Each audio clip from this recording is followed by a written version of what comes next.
హృదయాన్ని బలపరచుకో. నీ చేతులు, నువ్వు చేసే పనులు, నీ మోకాలు, నీ కాలు, నువ్వు వెళ్ళే మార్గాలు, నీ హృదయం, నువ్వు తలంచే విధానం.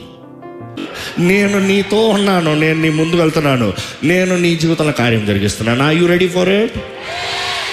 దేవుడు అంటాడు, నువ్వు బలపరచుకో, ధైర్యం తెచ్చుకో. ఎందుకంటే నా వాకు నీకు ధైర్యం ఇస్తుంది, నా మాటలు నీకు ధైర్యం ఇస్తుంది. నిజంగా ఆయన రాజ్యపు విలువని ఎరిగిన తర్వాత, ఆ రాజ్యపు దేవుని హృదయాన్ని గ్రహించిన తర్వాత, దేవుడు కేవలం నిన్ను మాత్రం కోరట్లే, నీ శత్రువుని కూడా కోరుతున్నాడు. దేవుడు నిన్ను మాత్రం కోరట్లే, ఈ లోకంలో ఉన్న ప్రతి ఒక్కరిని కోరుతున్నాడు. ఏ ఒక్కడు నశించడం ఆయనకి ఇష్టం లేదంట. నువ్వు ఆయన హృదయాన్ని ఎరిగిన వ్యక్తి అయితే ఆయన కొరకు ప్రతి ఒక్కరిని ప్రేమిస్తావు, ఆయన నిమిత్తమై ప్రతి ఒక్కరిని రక్షించాలని చూస్తావు. మిమ్మల్ని అడుగుతున్నా, మీరు ఎంతమందిని రక్షించారండి? ఉండాలని ఆశపడుతున్నాను. కానీ ప్రభా, ఈ లోకంలో ఉన్నంత వరకు దేవా, నువ్వు ఈ లోకంలో కూడా ఈ హమందు కూడా ఆశీర్వదించే దేవుడు కదా ప్రభా, ఇక్కడ కూడా వాగ్దానం ఇచ్చి నెరవేర్చే దేవుడు కదా అయ్యా.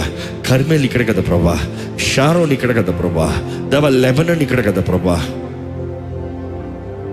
దేవా నీ వాగ్దానాలు ఇక్కడ నేను బ్రతకాలయ్యా.